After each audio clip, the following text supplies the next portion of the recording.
Why don't we grow tomatoes in warehouses? Think about the word agriculture. Do you see images of smokestacks, concrete bunkers, factories? If you're like me, you probably see rows of leafy green plants thriving in the sunshine. Now think about the word grow-op. Not exactly the same scene, is it? I'm Dan, and I'm humbled to be speaking in front of this audience today. My background is in business development, building teams in technology and finance. I've been lucky to offer the tools to bring ideas to operation in some cool sectors, like nuclear fuel, high-field magnetics, and software development. In 2012, I took notice of changing legislation around Canadian cannabis cultivation and started to build a team of some of British Columbia's leading agricultural scientists. Together, we've designed and built a facility that allows us to cultivate the plant legally, distributing it through a subscription service to medical patients. It's our business to know a lot about our product. And through my years of research on cannabis, I've come to a conclusion. On this continent, people love weed. North Americans consume cannabis with a voracious appetite.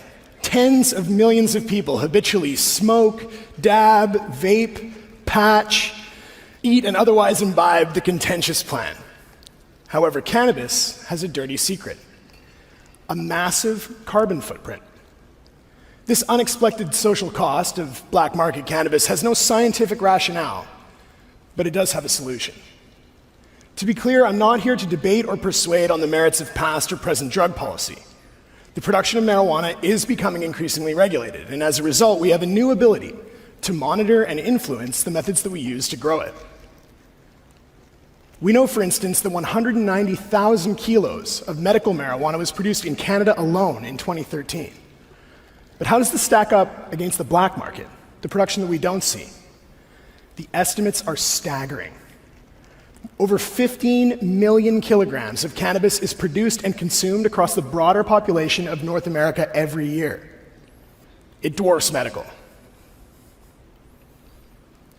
If this estimate is accurate, the black market cannabis revenues rival the beer industry.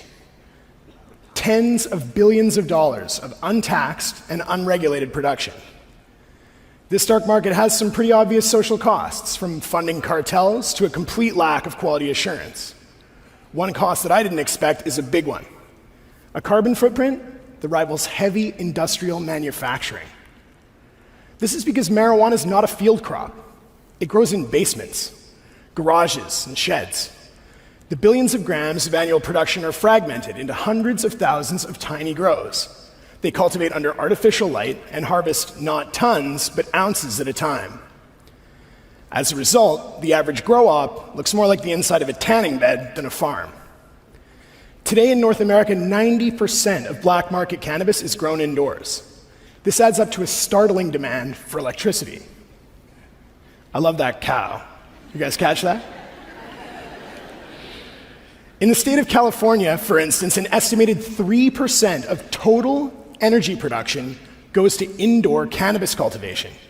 To put this in perspective, this is more annual electricity than is generated by the Hoover Dam, which supplements the energy needs of nearly 8 million people. Cultivating just 1 kilogram of cannabis from seed to harvest indoors requires the energy equivalent of driving a car from Los Angeles to New York, 11 times. There is, however, a cultivation methodology that promises better plant health, lower costs, and a fractional environmental footprint. I believe that the only path to a sustainable future for commercial cannabis production lies in a technology that balances natural inputs with tight environmental control: the modern industrial greenhouse. Plants thrive in sunlight. They've evolved over billions of years to do just that. The sun provides a broader light spectrum and a higher light intensity than any artificial bulb. It is a lamp that has limitless and costless fuel for plant growth. In today's industrial greenhouse, the power of sunlight can be complemented with the environmental control of a laboratory. Over the last 50 years, greenhouses have evolved into streamlined, automated, and tightly controlled agricultural environments. If we moved all grow-ops into greenhouses today, we would save about 20 trillion watt-hours worth of energy every year. This is enough energy to electrify all the combined residences of Vancouver, Seattle, Portland, and San Francisco, all year long. Greenhouse cannabis production represents the opportunity to substitute billions of kilograms of carbon spewed into the atmosphere by the energy demand for indoor grows for millions of kilograms of carbon offset absorbed by the CO2-hungry cannabis plant. We don't grow tomatoes in warehouses. In fact, there's not a single crop on planet Earth that we grow indoors at scale.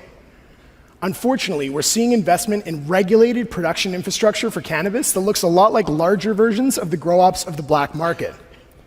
The dark past of the marijuana industry is influencing the future of regulated cannabis agriculture. I believe this is a critical mistake. Industrial greenhouse technology reduces energy consumption and reduces cost. The incentives for entrepreneurs and regulators are obvious. But you may ask yourself, how can I be a part of this conversation? Firstly, we as consumers need to seek sustainable products. If we care about a sustainable future, the companies that we support will care too. We see the sustainability demand play out in the growth of cool companies like Whole Foods and Tesla. There's every reason the consumption trends honoring sustainability are relevant for the cannabis industry as well. Secondly, cannabis cultivators need to carefully consider the infrastructure that they build. Embracing greenhouses means financial competitiveness and sustainability on a 10-year time horizon. If you work in cannabis, know this: the future is sun-grown. Finally, regulators have a crucial role to play to implement forward-thinking environmental policy around cannabis cultivation. We already motivate the teams that build our commercial and industrial infrastructure to think long-term with incentives like green building standards and tax. If sustainable sun-grown cannabis cultivation is incentivized by governments, the growers of tomorrow will have every reason to cultivate with the health of the planet as a priority.